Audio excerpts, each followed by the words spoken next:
I'm just going to talk for 1 minute to introduce Paul and what we have coming the rest of the year. So, just a brief note. So St. John's Adult Ministry Committee is planning for 3 presentations this year, all with a theme of mission and mission travels. The next one after this will be in April, focusing on the Tanzania delegation. And then sometime in the fall, will be one dealing with our partnership with El Salvador. Tonight we, of course, will hear from Paul Volgren, former pastor at St. John's from 82 to 2001, right? Mm-hmm. And retired senior pastor from Grace Lutheran in Grafton. Pastor Paul helped lead a trip to Israel last November and is providing tonight's presentation about the history and sites of the Holy Land. This presentation will include numerous pictures of important biblical insights and how they relate to stories in the Bible. On a personal note, in my early years here at St. John's in the 80s, Paul's Bible classes really opened my eyes to the incredible stories found in Scripture and placed them in their proper historical and cultural settings, which made them even more interesting and inspirational, and for that, I am forever grateful. And without any further delay, please help me give a warm welcome to Pastor Paul Volgren. Thank you.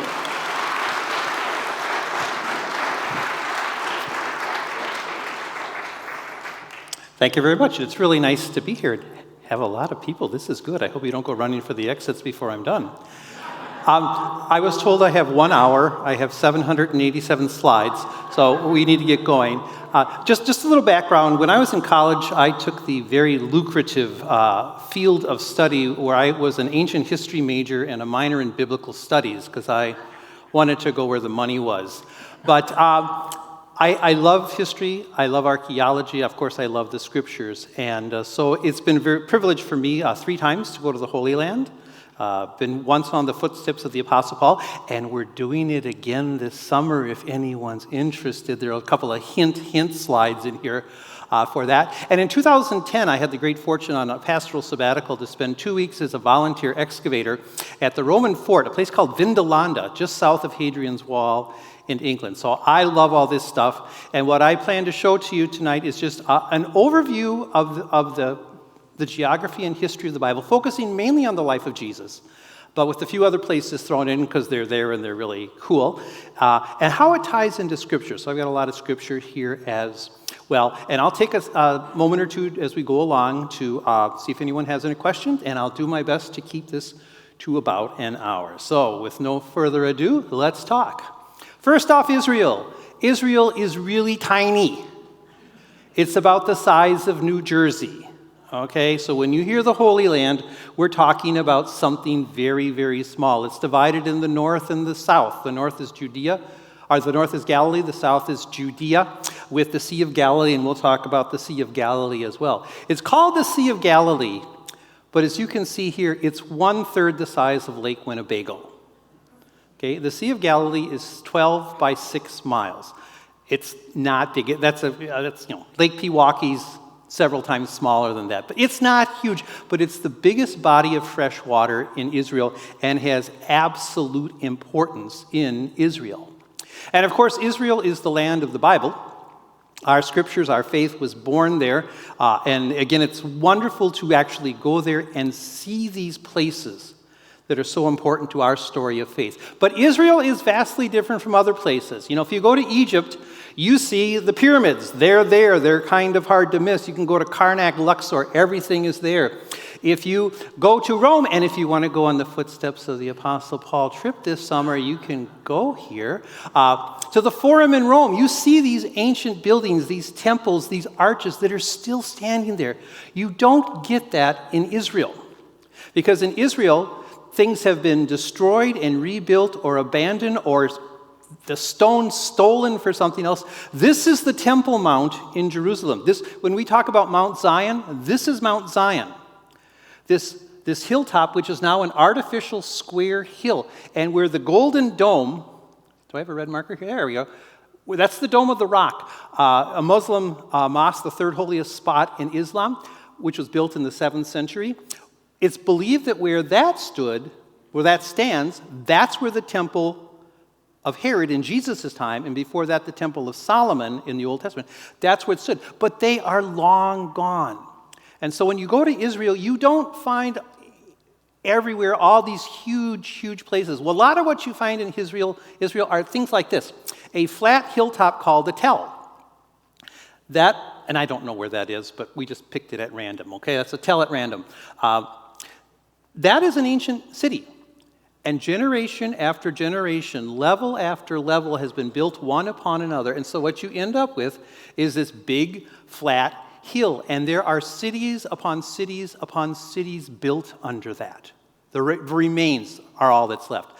That's what you see very often when you go to Israel. So I'm going to take us through the story of Jesus with a few other side trips and archaeology and the scriptures to show us. And so, of course, we start in Bethlehem where Jesus was born. And we all know this scripture. We get it every year at Christmas from Luke. You know, in those days, a decree went forth from Caesar Augustus. And so Joseph, who was from the house and the lineage of David, he went to Bethlehem with Mary, his betrothed, and that is where Jesus was born. And we know that when he was born, she gave birth to her firstborn son and wrapped him in bands of cloth and laid him in a manger because there was no room for them in the inn. Now, it's interesting. We're told where he's laid, but we're not told where Jesus is actually born. The Bible never tells us exactly where Jesus was born. This is the traditional site of the birth of Jesus. This is the Church of the Nativity in Jerusalem. This is, I believe, the oldest active church in the world. This church was founded in the 4th century A.D. by the Emperor Constantine the Great. And when you look at the top, this is an aerial view. You can see it's built in the shape of a cross because most of the old churches are built in the shape of a cross. This church is old. Now, St. John's was founded when?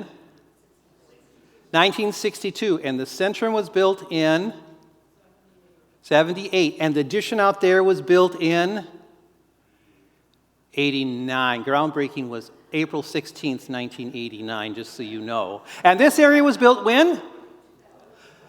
1999, 2000. So Grace, or St. John's, sorry, Grace was my church in Grafton. St. John's has been added on, church stuck on church, stuck on church, stuck on church, stuck on. Over the course of the building here took about 40 years. Imagine a church here that is 1,600 years old. Imagine the heating bills. The property committee, the fun they have with that, Ken, all right? This is the interior of the Church of the Nativity in Jerusalem. It is an amazing place. It doesn't normally look like this. When we were there, it was just lined with tourists, and you shuffle along for an hour and a half until you get to go where you want to go. But you see that hole in the floor there? Very good. That is not a structural defect, because underneath that floor is the original floor of the church, which dates from the time of Constantine the Great. And this is a picture taken over 100 years ago during one of the excavations and renovations in this church. And down below are these beautiful, beautiful mosaics, which still exist to this day. In fact, the open areas in the floor you saw are wooden doors that cover up the mosaics. And from time to time, they will open up the wooden doors, so as you're shuffling along in line, you can look down and you can see this 1,600-year-old floor. Now, I remember when we built in here, and there was a huge debate on what kind of floor are we going to have in here. And we went with this speckled stuff. Oh, that was a fun time, folks, at St. John's. Now, can you imagine the design committee deciding what kind of mosaic do we want to have in this church? But again, what an amazing place. And when you wait in line for an hour and a half, you finally get to go to the place, and in most places in Israel, it's the place we think. Okay? There's only a couple of places where we are absolutely sure this is the place. The place we think Jesus was born. And so you go down these stairs into this little cavern, which at one point was an underground cave. And there you find this on the floor, this little silver star surrounded by votive candles, which is the traditional site where Jesus was born. Now again, it's Not our typical Christmas angels, shepherds, manger, Mary and Joseph, star. But 2,000 years ago, a cave was here. And in this cave, the very earliest Christians, they remembered something happened, and they passed their tradition down from generation to generation to generation. And the story was already 350 years old when this 1,600-year-old church was built here. That gives you an idea how old it was. And then Jesus grew up in the town of Nazareth, which today is a bustling city of about 60,000 people. It is, when we were there last fall, it is new construction everywhere. This is the site where Mary lived, where Mary and Joseph were from. And this is in the north in Galilee. And again, the story, Luke tells us the wonderful story. In the 6th month, that's the 6th month after the angel Gabriel appeared to Mary's cousin Elizabeth to tell her she would be the mother of John the Baptist. So in the 6th month, the angel Gabriel was sent by God to a town in Galilee called Nazareth, to a virgin engaged to a man whose name was Joseph. And so again, the traditional site of where Gabriel appeared to Mary, and it's traditional, it's a cave. It's a cave underneath this church, a beautiful, beautiful church. I didn't give you a picture of the outside because it's a rather modern church. But underneath it, when you go down, in there is a little cave, and that's the traditional site of where Mary had this encounter with Gabriel. They've done some recent excavations right outside this church. When you're there now, you can look down 30 feet down below, and they have actually found remnants of houses from the time of Jesus. So again, many places when we see the street level today, biblical times you have to think, go down 15, 20, 30 feet. Because it's just been built over like that. A lot of fill. And so, it is in Nazareth, according to Luke's gospel, that Jesus begins his public ministry. He goes to the synagogue. We have no idea where the synagogue was in Nazareth. And there he was handed to him the scroll, because Jesus by this time was already getting a great reputation. And he opened the scroll of Isaiah, and he read these words. He said, "The Spirit of the Lord is upon me because he has anointed me to bring good news to the poor. He has sent me to proclaim release to the captives and recovery of sight to the blind, to let the oppressed go free and proclaim the year of the Lord's favor." And if you are a long-term St. John's member, you know those words because those are the lyrics to "We Are Called to Proclaim," which was written for this congregation back in 1987 when we had on our 25th anniversary, and we had a big celebration down at Carroll College in Shattuck Auditorium, and we commissioned John Pierpont to write the hymn for us. We're actually going to sing it next Sunday, because I thought we should sing it next Sunday. But Jesus stands up, and he proclaims these amazing words from Isaiah about the one whom God has sent to do all of these things, and then he declared that today these words have been fulfilled in your hearing. Now, he's the hometown boy, and you would think everyone would go, "Yeah, Jesus, way to go." But instead, they get so upset, they want to kill him. And because who is this guy? How dare he claim that he is the one sent from God? This is Jesus. He's the carpenter. We know his mom. Sounds like at this time Joseph, his father, was dead, but we knew his dad. How dare he do this? And so they dragged Jesus, and they were going to take him to a cliff and throw him off the cliff and kill him. And here's that cliff. This cliff is on the outskirts of Jerusalem. First time I went here, I didn't know that existed. I thought that was just part of the story. And that's a very tall cliff. And they took him there, and they were going to toss him off, and Jesus just turns around and walks away, and he leaves them, and he begins his ministry. So sometimes when the hometown boy comes home, it's not the best thing in the world, and that's what happened to Jesus. And the scriptures make it very clear that Jesus, he faced all kinds of opposition during his life and his ministry. It was not everyone going, "Yeah, Jesus." He was constantly being opposed. It begins even at his birth, when Herod tries to kill him, when he's taken to the temple when he's just 40 days old, and Zechariah talks about this child should be a sign that will be spoken against, and a sword will pierce his mother's heart.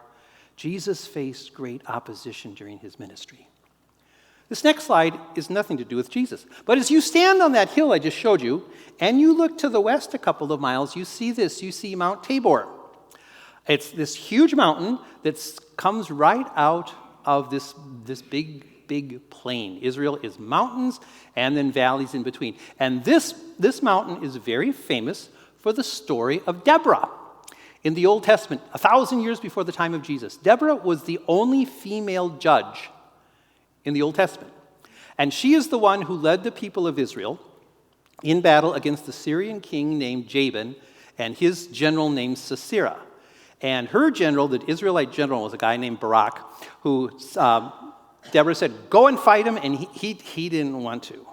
And so Deborah said, fine, we'll go to war. You're not going to get the credit for it. God will get the credit. And the issue was, militarily, the Canaanites, they had chariots. The Israelites had no chariots.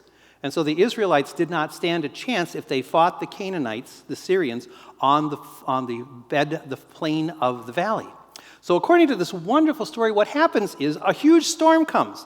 The clouds empty themselves. Water rushes down the mountainsides into the valley, and the Syrian chariots are mired in mud, and the Israelites run down the hillside, and they slaughter the Syrians.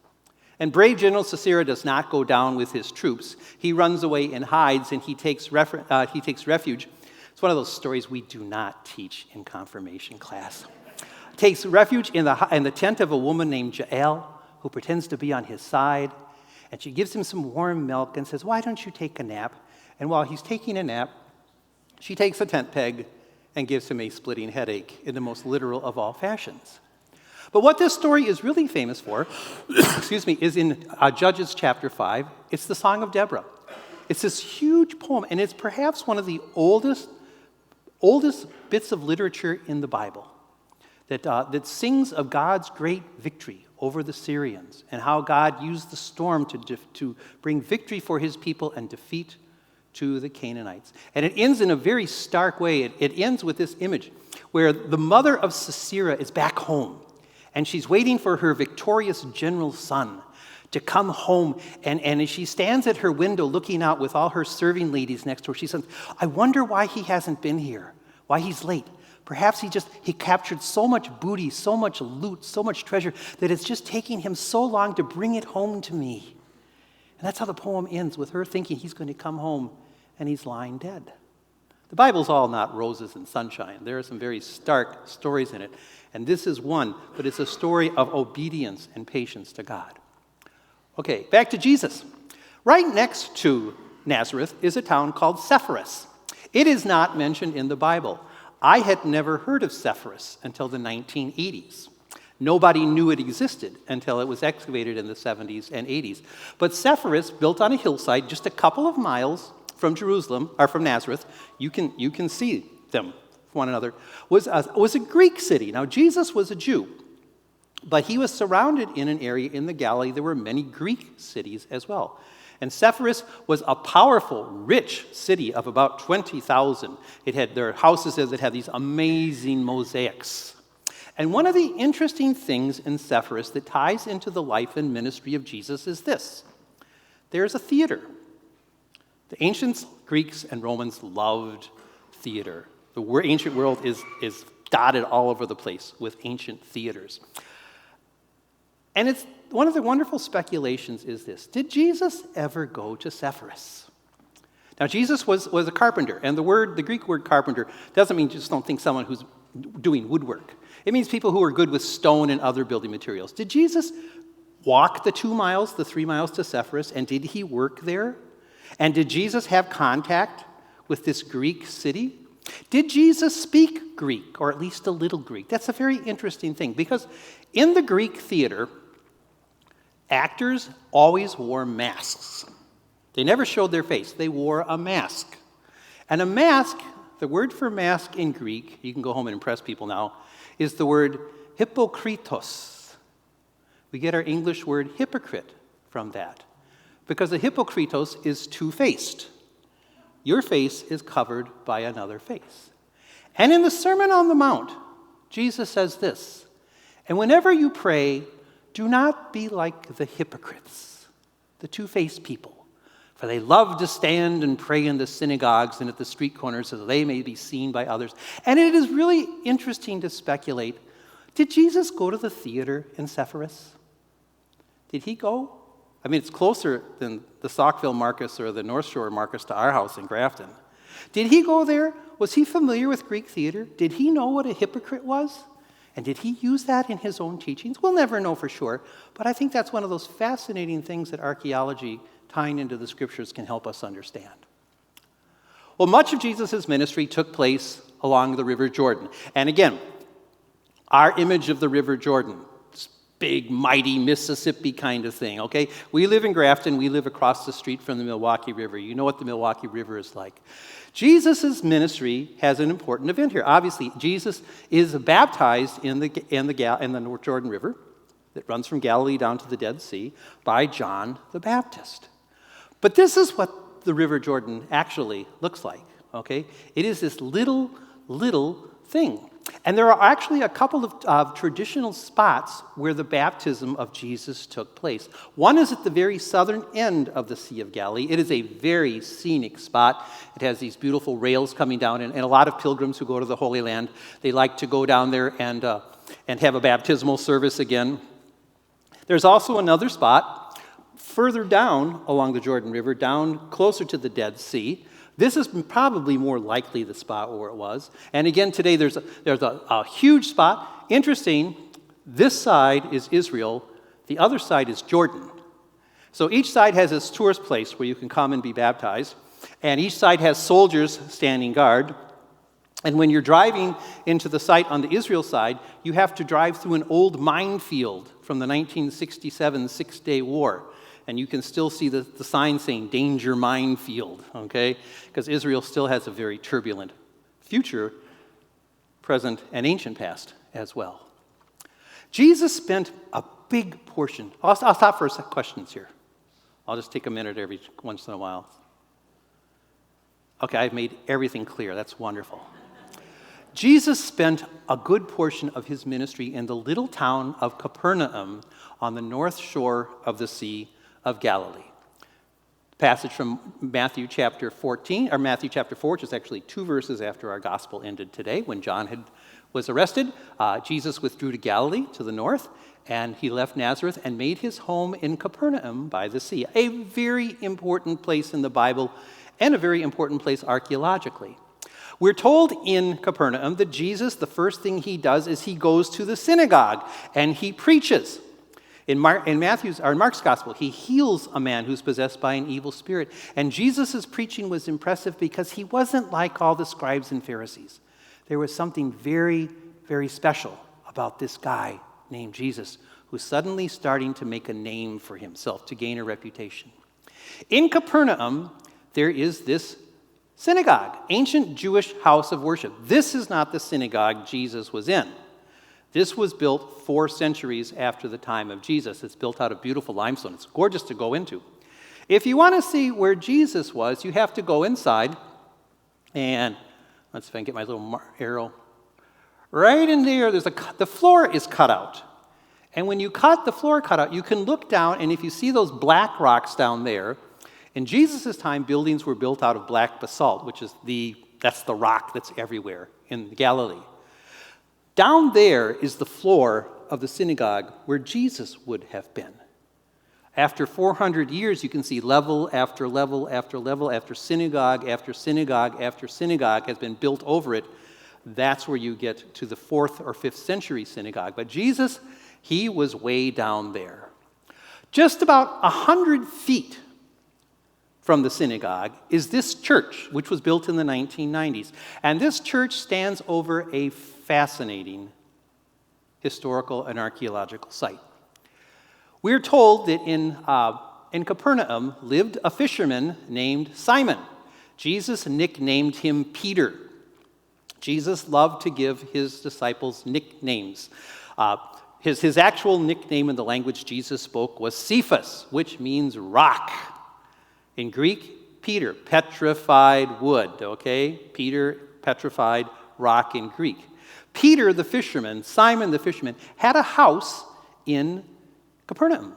And Jesus spent a lot of time there. We're told in Matthew and in Mark and in Luke that Jesus there, he goes to the house and Peter's mother-in-law is sick and Jesus heals her in the house. This house was the basis, his home base for his ministries. It's in this story where the man who's paralyzed, and there's so many people they can't get him into the house. Here's the passage. They have to hack a hole in the roof. That's Peter's roof. Okay, they're hacking a hole in Peter's roof to let this woman down in the midst of Jesus so Jesus can heal him. This was before the church was built. But you see in the middle, there's this little octagon, okay?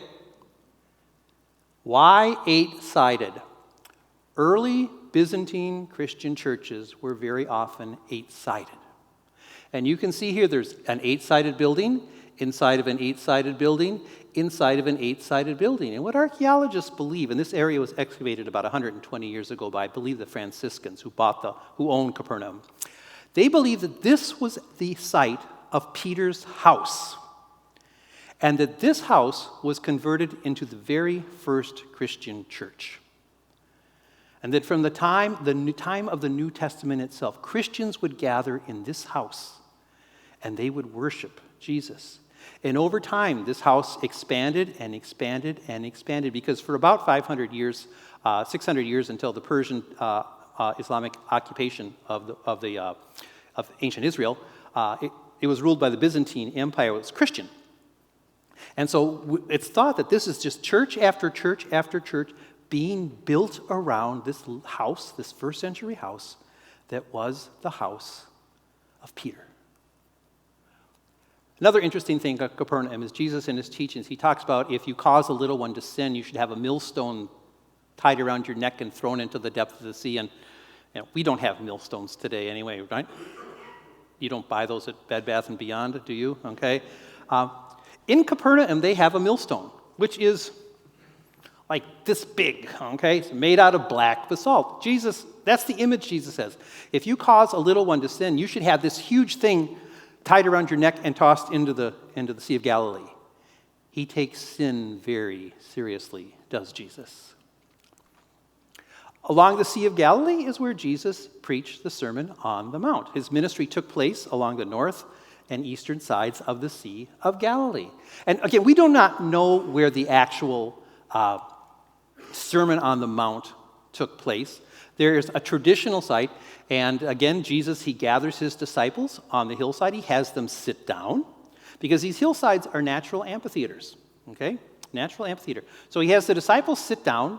A disciple would sit in front of their teacher. So when the disciples sit, it's not they're just resting themselves. They are taking the pose of disciples. And Jesus then preaches the Sermon on the Mount. In Matthew, it's chapters 5, 6, and 7. It's only a couple pages long, but that is the greatest accumulation of Jesus' teachings we have anywhere. And there's this beautiful, beautiful church on this hillside called the Church of the Beatitudes. Interestingly, this beautiful, beautiful church was built by none other than Benito Mussolini, the Italian fascist dictator, as part of his gift to the world before World War II. And fortunately, his gift stopped giving a little while later. But there's this beautiful, beautiful church on this hillside. And all along the shore of the Sea of Galilee are beautiful churches, because this is the view you have looking south. We're told that Jesus, this is where he called his fishermen, who are working in Capernaum along the beach. I know when we were there in 2013, we took a boat out on the Sea of Galilee, and we had a communion service, and I got to preach a sermon, and I said, this is the only time in my life when I can say, when Jesus was walking along that shore right there, he called his fishermen. So Jesus calls his fishermen. So he calls, first Simon and his brother Andrew and James and John. And a good portion of Jesus' ministry in Galilee takes place on the Sea of Galilee, okay? There are a lot of stories of Jesus on the Sea of Galilee, such as he gets into a boat and talks. So why does he get into a boat and push off the shore to talk? That's a natural amphitheater. Okay, the people are on the hill, he's on the boat, he's talking, they can hear him, they can see him. I'm standing up here, because I'm not as tall as Pastor Brian. Okay, so if I'm down here, you're not going to see me on Sunday, especially if you're in the back. So I'm up higher because you want a good vantage point. And so Jesus would get in a boat and he would preach. There's a story of Jesus in a storm crossing the sea with the disciples. And it's an amazing story because he's asleep in the middle of a storm. And I know people who can sleep through anything, but that is truly an amazing story. There is the story of Jesus stilling the storm. There's the story in Matthew's gospel of Jesus walking on the water, and Peter comes out to him. All these stories in the Gospels about the Sea of Galilee. And interestingly enough, in the mid-1980s, there was a huge drought in Israel. And the level of the Sea of Galilee went down, down, down, and two guys who were walking out there just looking for stuff, they came across a wooden boat from the time of Jesus. And there was this massive, fast archaeological effort to save this boat. They sprayed it with foam urethane insulation. They coated it in polyurethane insulation, am I saying that right? And then they floated it to shore. And today, there is a museum on the northwestern side of the Sea of Galilee where you can see this little boat. It's like 25, 30 feet long. When Jesus is sailing across the Sea of Galilee, that's what you want to think, maybe a boat as big as the altar area is. That was his mode of travel here. And it's amazing that this one boat from that time was actually preserved. It's not probably Jesus' boat, but that's the kind of boat that Jesus would have been in. Another church on the shore of the Sea of Galilee.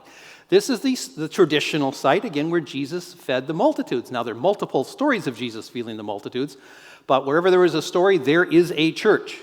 And so this church dates back to the 5th century A.D., and on the floor of this church, up underneath the altar, are fish and bread, because this is the traditional site of the multiplication of the fish and the loaves. And you can buy plates like that has this design anywhere you want in Israel.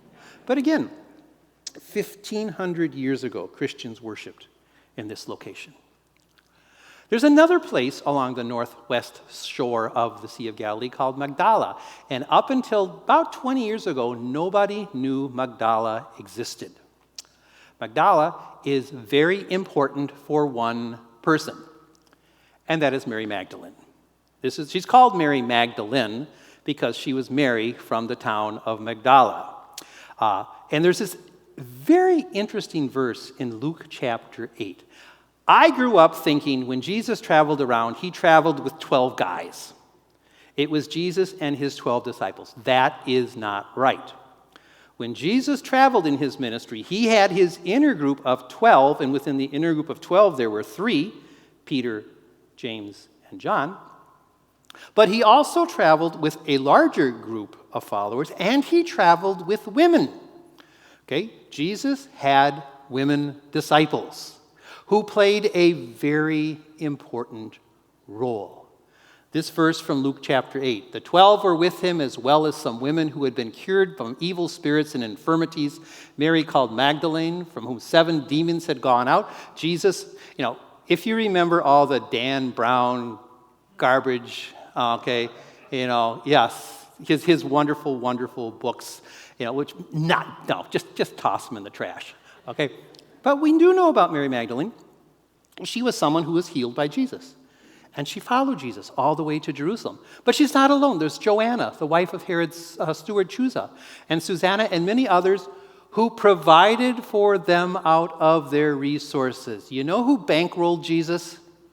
Women. Not the guys. Yeah, give yourselves a round of applause, women.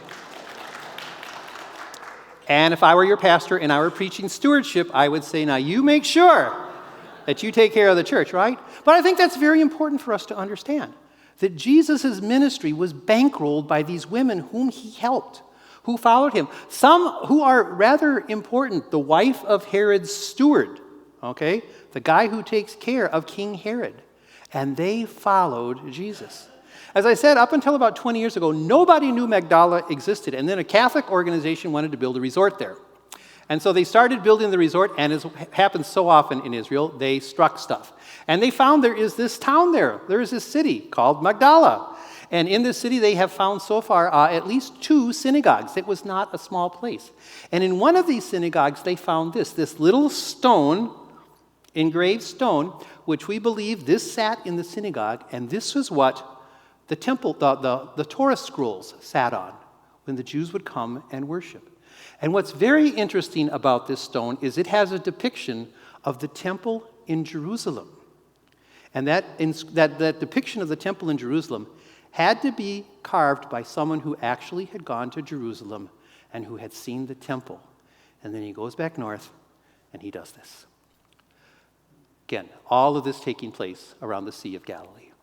There are other important places in this area. North, a little bit north of the Sea of Galilee, is a place called Caesarea Philippi. It's another Greek city, as you can tell from Caesar and Philippi, okay? Two Greek Roman names. In Jesus' time, this was a huge settlement that it was a holy shrine. There's a couple of caves up on the top. You see the dark circle. These were caves, springs came out of it.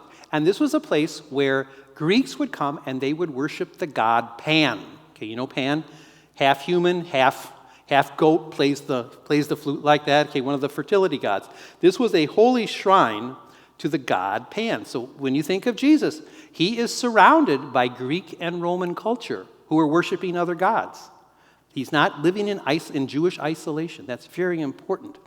And it's when Jesus is in the area of Caesarea Philippi, the great turning point in the Gospels take place. In Mark's Gospel, as Jesus is walking along with his disciples, he says, "Who do people say that I am?" And the disciples say, "Well, some say you're John the Baptist come back to life. Or you're the prophet Jeremiah who's come back. Or you are one of the great prophets." And Jesus says, "But who do you say that I am?" And for the first time in the Gospels, one of his disciples gets it right, sort of. No, it's Peter says to him, "You are the Christ, the Son of the living God." First time a person understands who Jesus is. And then he goes blowing it all because Jesus follows this by saying, "I'm going to go to Jerusalem and I'm going to die there." And Peter just shakes him and says, "Don't you do that, Jesus." And Jesus has to yell at him and call him Satan and say, "Shut up." I love Peter because he was so close so often, and then he'd blow it. He's a lot like me. I've heard the definition of an extrovert is someone whose mouth is not connected to their brain. And that's me a lot of times. Just ask my wife, Karen. And I love Peter. He gets it so close. He's the one who gets out of the boat and walks toward Jesus and then sinks. But at least he got out and tried. He'll be the first witness to the resurrection as well. That's why he is so, so important. As we head out of the Galilee, down south, this is a place mentioned only once in the Bible, a place called Beth Shean. It is a city that was occupied for over 3,000 years.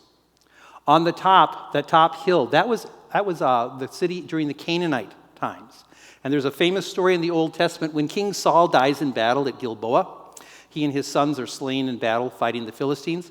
The people of Beth Shean, they come and they take his body and they take it to the walls of Beth Shean and they nail it against the walls to proclaim their victory. And David sneaks in at night to steal his body back and give Saul a proper burial. But this was an amazing scene. This is one of the few places in Israel where you see all the grandeur because this place was excavated in the last 50 years ago. Again, 50 years ago, nobody knew this place existed. And then they started digging and they found this amazing city. And what's really interesting is this city stood until the year 743 AD when it was leveled by an earthquake. In fact, today, when you go there, the remnants, that's the theater at Beth Shean. But you can see all these pillars which aligned the main avenue, the Cardo, and they all fell in the same direction on the same day in 743 AD, and the city was abandoned forever until it was discovered again 1,200 years later. But again, this was a city, Jesus would have seen this city as he traveled down. Not this city, because this city's 500-600 years after the time of Jesus, but there would have been a different Beth Shean. Again, city upon city upon city upon city as you go down.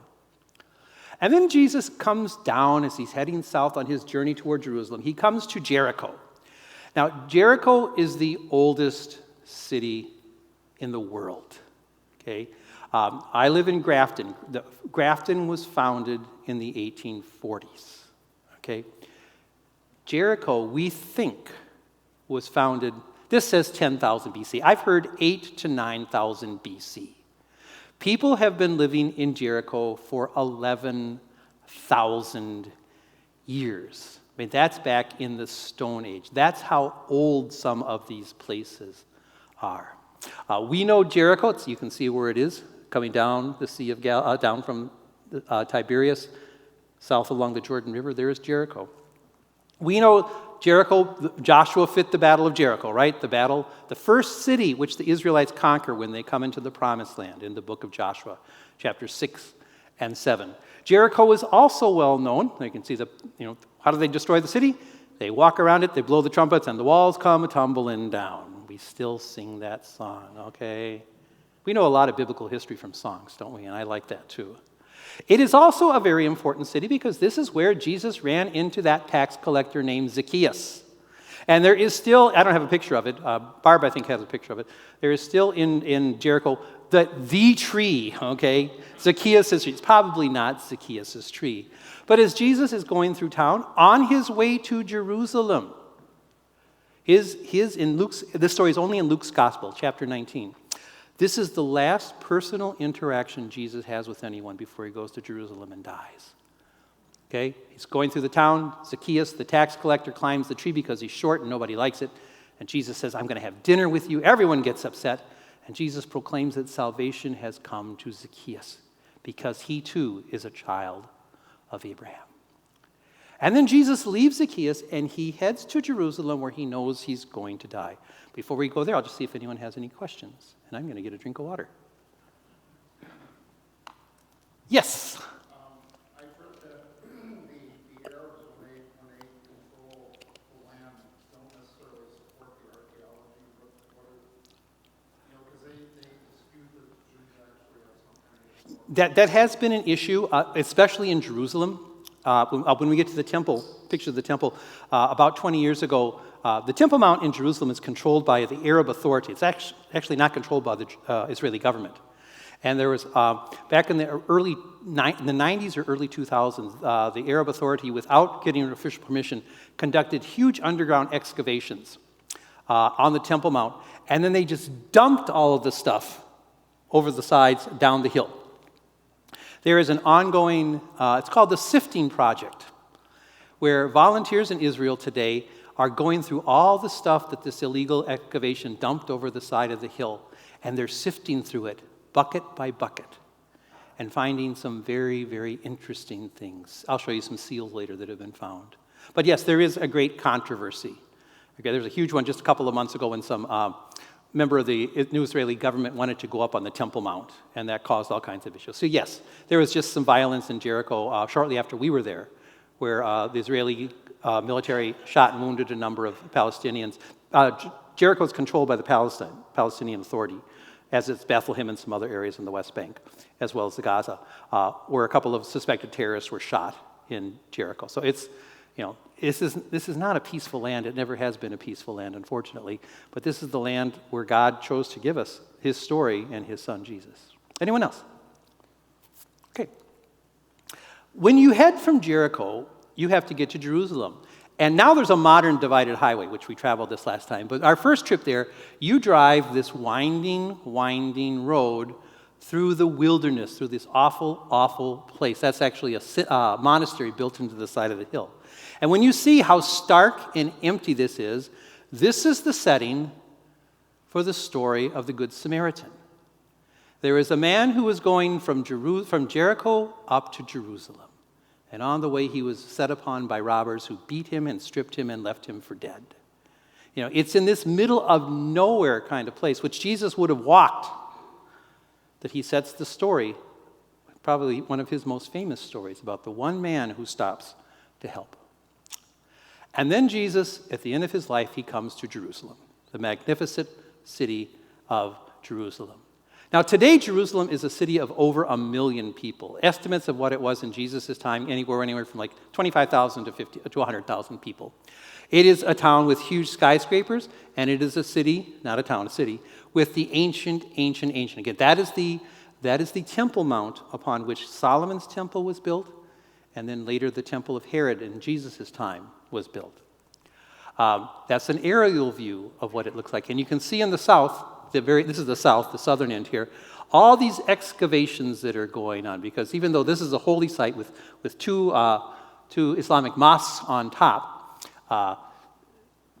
there's still a lot of archaeology going on around it. In Old Testament times, Jerusalem probably looked something like this. A small walled city, And on the top, that is Mount Zion, where Solomon built his temple. It was two valleys, the Kidron Valley on the right, the Tyropoeon Valley on the left. The Tyropoeon Valley has been filled in over history as the city expands to the west. South of all of this is an area they've been excavating for the last 40 years called the Milo, and they think this is where King David's palace was. This is where the administrative center of ancient Israel was, and the archaeologists have found all kinds of interesting things down there, which I don't have time to talk about. And unfortunately, we didn't get to go see this time either. This is a model of what we think the temple in Jesus' time may have looked like. It was one of the most beautiful buildings in the world. By the time Jesus went there, construction had been going on for about 60 years, and they still weren't done. Can you imagine a church building project going on for 60 years? It's like some cathedrals in Europe. This magnificent building. But this beautiful building was destroyed by the Romans about 30 years after the death and resurrection of Jesus. Jesus himself prophesied the destruction of the temple.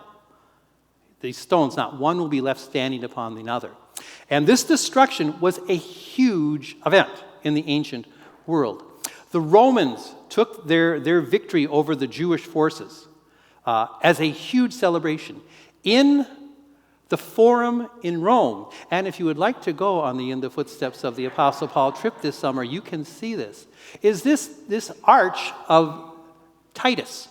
Titus was the son of Vespasian, who was the Roman general conducting the war against the Jews. And in 69 AD, Vespasian became emperor, and he left the war, in charge of his son, who then led to the final destruction of the temple in Jerusalem and Jerusalem. So important was this victory for the Romans that on the inside of Titus's arch, which stands in the Forum in Rome, you see this, an engraving of Roman soldiers carrying away, what do they have there? A menorah. They're carrying away all the golden booty from the temple in Jerusalem.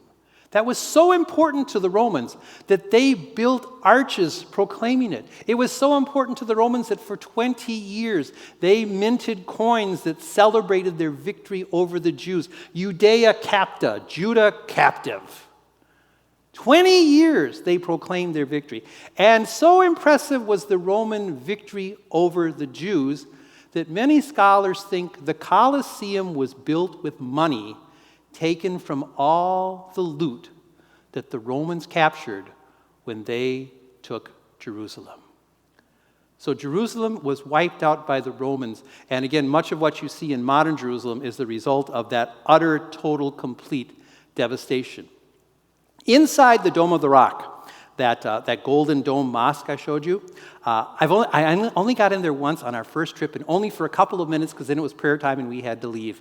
But inside, this is what's inside that golden dome. There's a rock, a rough-hewn rock.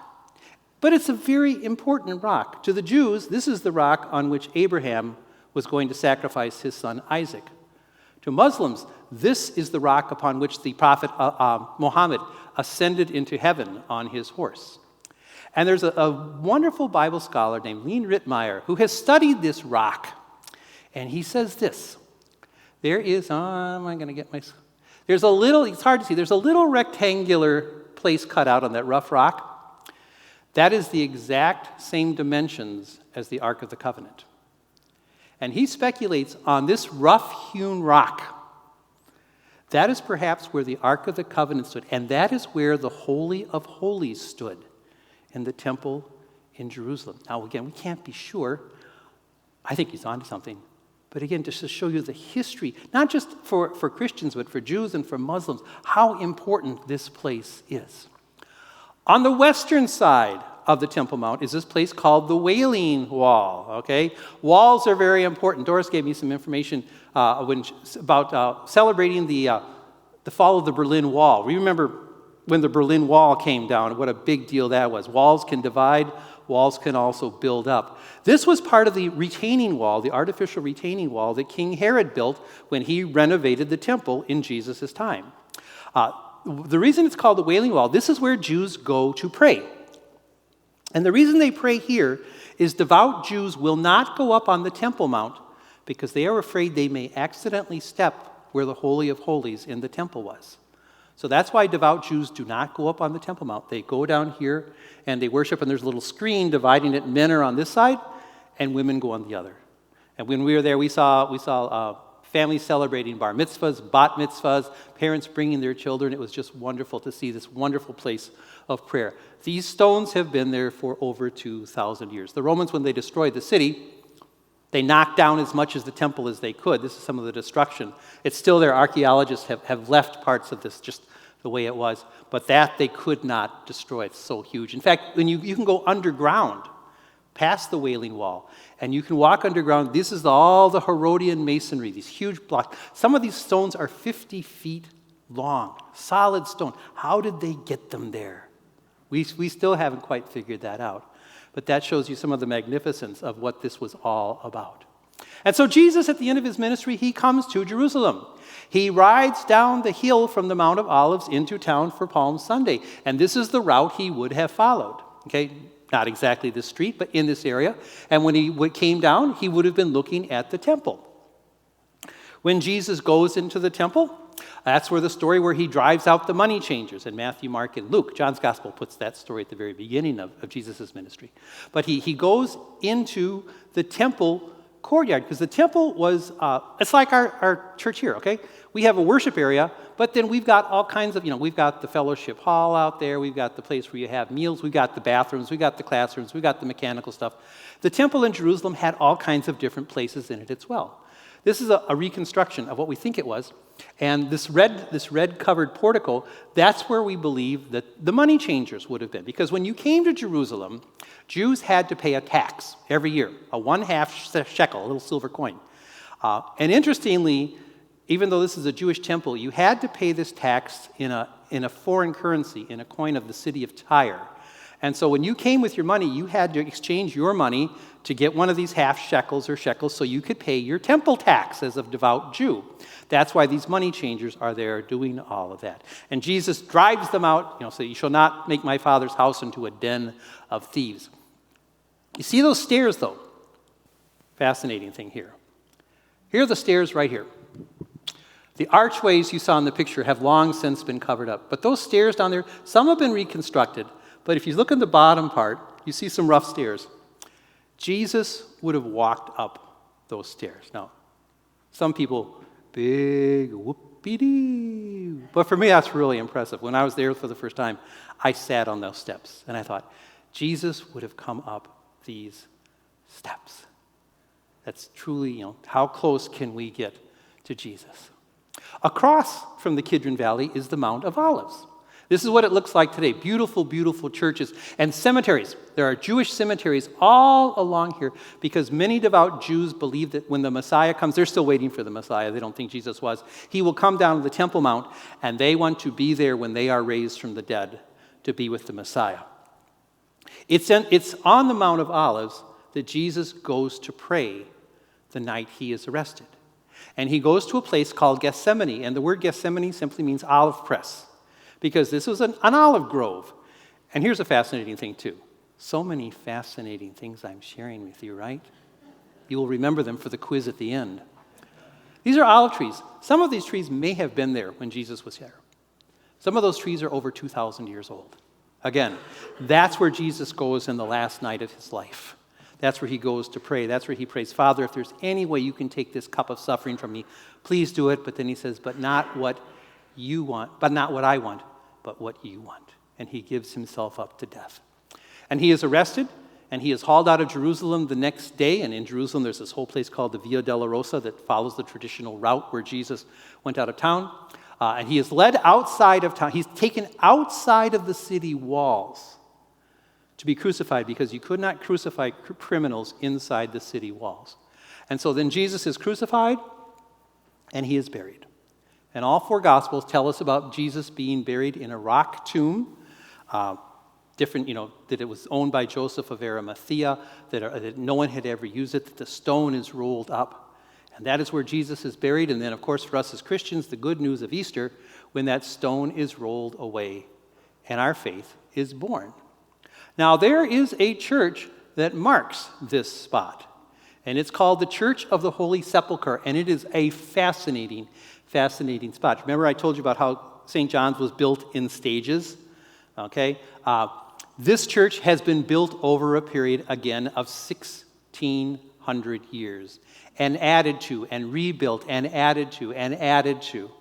In the middle of this church is this structure called the edicule, which is the tomb of Jesus. Now, you're going to say to yourself, yeah, he was buried in a tomb underground, so what's this deal here with this big, tall thing like that? What's the deal? Well, when Jesus was buried, this was a quarry, and there were caves. In fact, and these caves were graves. In fact, just in another room just off the edicule, we got to see this when we were there in November, there is a little room that's a little chapel, but on the side wall of the chapel is a tomb, an ancient, ancient tomb.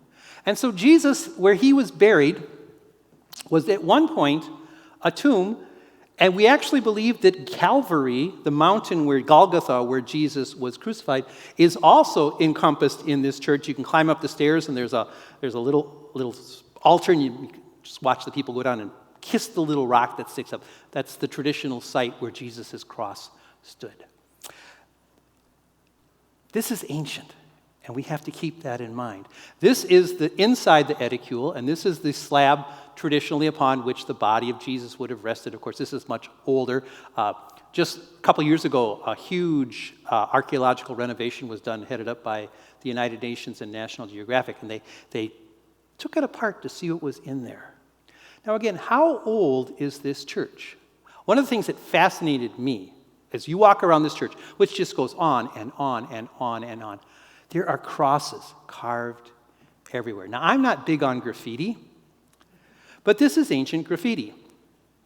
These were carved by crusaders who came to Jerusalem 1,000 years ago. And when they went to this church, which was already 600, 700 years old by the time they got there, they carved these crosses on the walls to remind themselves. There is even a depiction of a Viking ship, I believe, carved on one of the walls. An ancient sailing ship, may not be Viking, but an ancient sailing ship. Think how long people have been coming to this place to worship and to remember what this place is all about. This church, the Church of the Holy Sepulchre, is run by 6 different Christian organizations. When I preach in 2 weeks, I'm going to talk about how Christians don't always get along together. These different groups do not get along very well. That's unfortunate. And if they're going to make any changes to the Church of the Holy Sepulchre, all 6 groups must agree to do it. In the year 1753, a workman left a ladder up against the building. It's still there because these 6 governing bodies cannot decide if they should move it or not. In fact, about 20 years ago, an Italian tourist stole it. When they recovered it, what did they do? They put it back. Okay? You know, it's like if St. John's were governed by, the women's circle, by the men's softball team, okay, by this group, by that group, and you all had to agree on everything. Pastor Brian would have left you long ago, okay? But that's what goes on here. Just, again, one of those fascinating little things. And it's in pretty good shape for being 270 years old. There's another place, traditional site of the death of Jesus, and that's the garden tomb, which really looks like the place, okay? It's in a garden. It's gorgeous. There's an old tomb there, and right next to it is this place. It's actually overlooking a bus station. But the word Golgotha means the place of the skull. And in the 1880s, a British general named General Gordon, he came to Jerusalem, and he saw this, and he said, that looks like 2 eyes, and that looks like a nose. That's a skull. And so he proclaimed this was Golgotha, and the little tomb next to it was the garden tomb. And it's not, but it's a really pretty place. And on our trip, we had a communion service there, and it is gorgeous, gorgeous, gorgeous. In my last couple of minutes, I want to just talk about a few of the scriptures and some of the little artifacts, not the buildings, but the little things that have helped us understand the scriptures. Again, in ancient Egypt, you have these huge monuments with inscriptions that go on and on and on and on and on and on and on, okay? In Rome, this is the arch of the Emperor Septimius Severus. There's these huge inscriptions that go on and on and on and on. You don't have that with the Bible. Okay? You don't have these huge inscriptions about this king or that king. It's bits and pieces which have helped us come to understand the scriptures. The most famous are the Dead Sea Scrolls, which were discovered, about 70 years ago.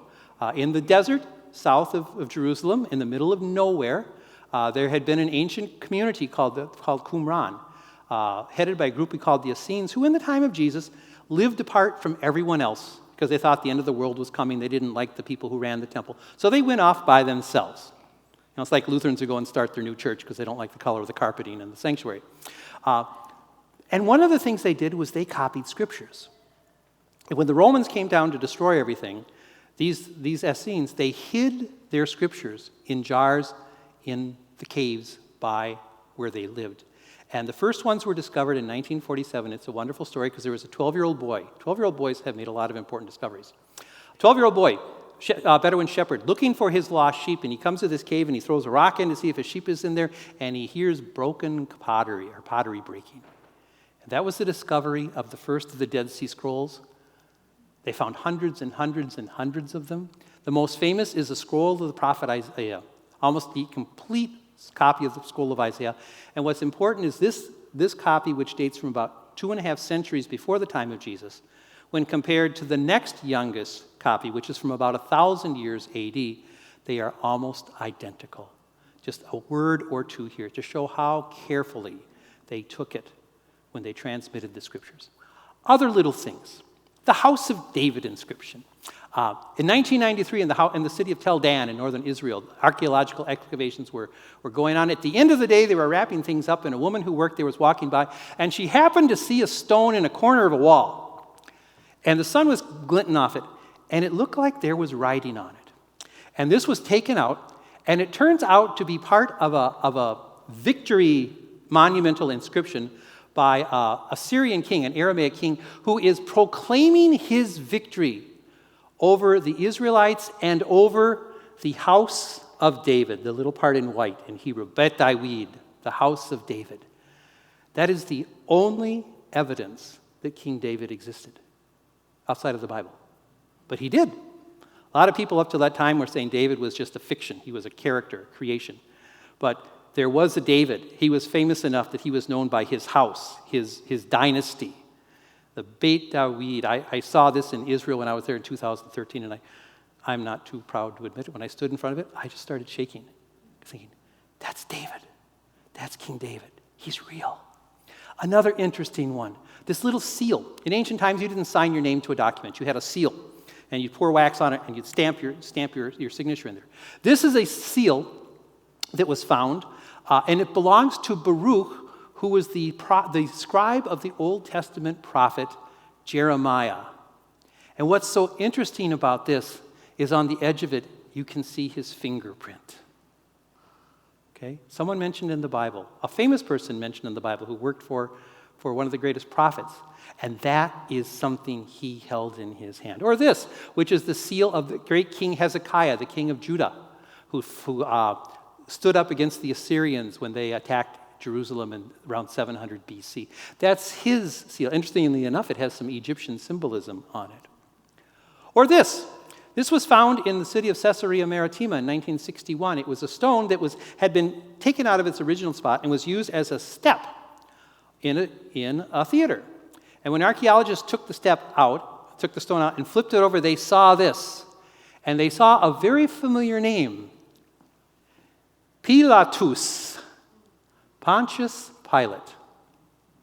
Okay, this is the only archaeological evidence that Pontius Pilate was real outside of the Bible, and some Romans inscriptions on that. But that is Pontius Pilate.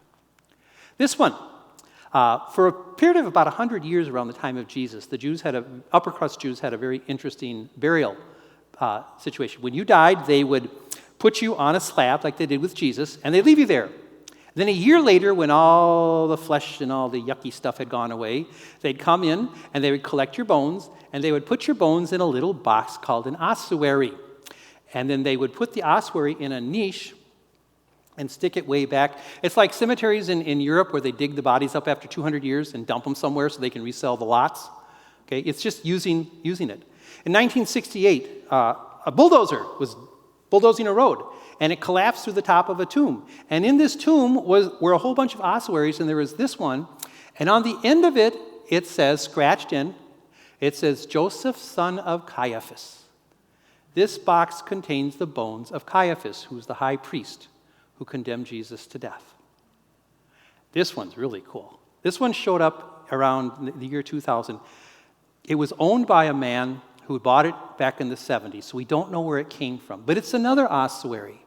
And in it, it's empty, but on the outside is the inscription, James, son of Joseph, brother of Jesus.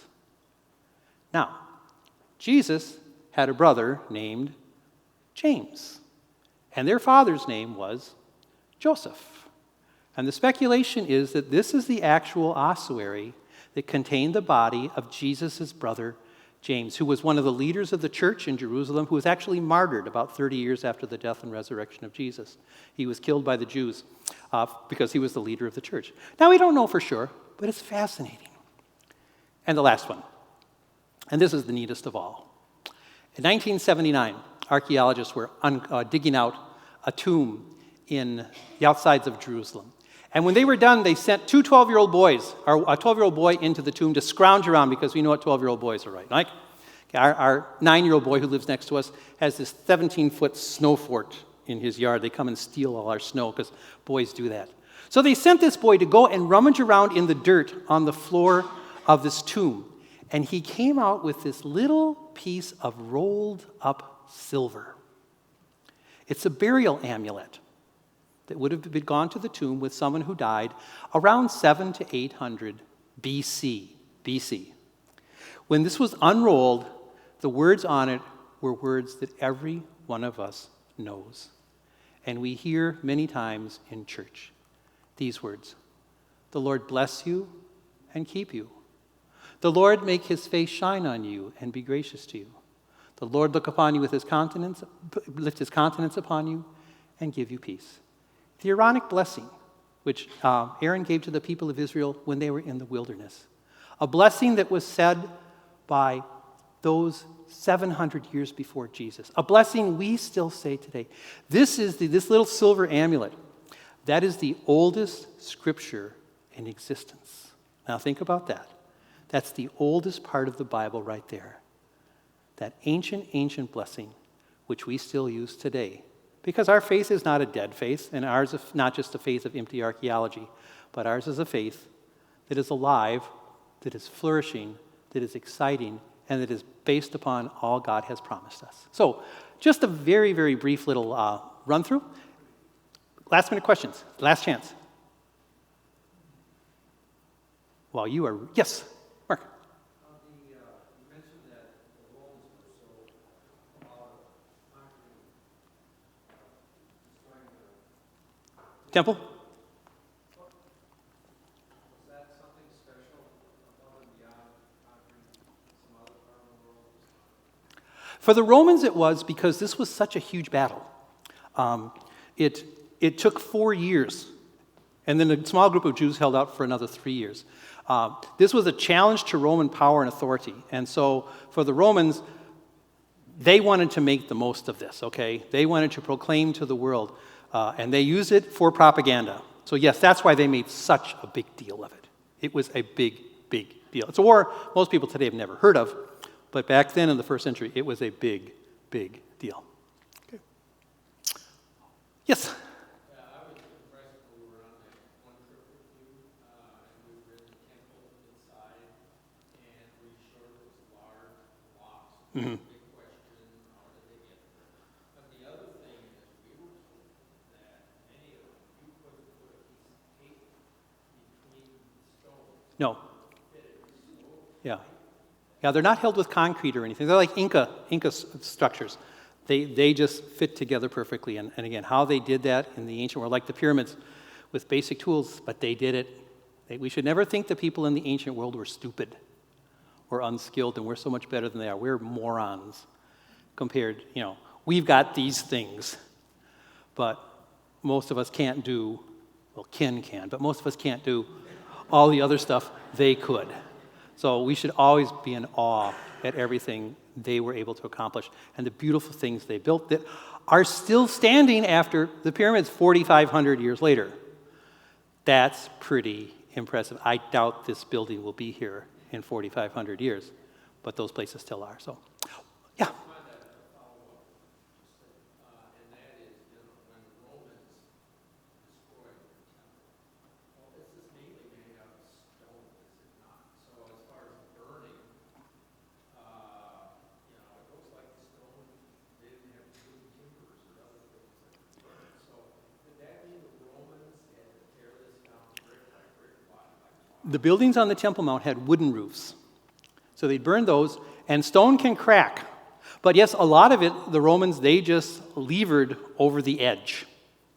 They knocked down as much as they could, and they left this flat, destructed layer on the Temple Mount, which later on, about 70 years later, the Emperor Hadrian, he built a temple to Jupiter that stood for a couple of hundred years until the Byzantines came in, and they knocked it down, and they built their churches, and then the Muslims came in, and they knocked it down, and they built the Dome of the Rock. So, okay. Well, yes? I have sort of an irrelevant question, I guess. Those are the best. Those cities that they've uncovered recently have names. How do they know what the names of those cities? Some places they find an inscription. Magdala, I'm not sure if they found an inscription or if it's just the right place where they think it was. Okay, Sepphoris, they found inscriptions, yeah. So a lot, and some of the times it's educational guesswork, and these people are really smart. Yeah. Okay, well, I thank you all for coming. It was very nice to have you here.